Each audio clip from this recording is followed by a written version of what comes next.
மீண்டும் பள்ளிக்கு போகலாம், நம்மை நாம் அங்கே தேடலாம்.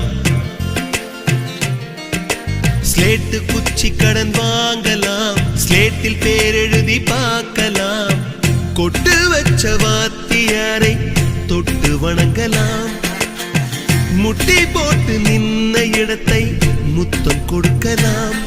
பள்ளிக்கூடத்தில் சொன்ன பாடத்தில் இந்த உலகத்தை நாம் அறிந்தோம்.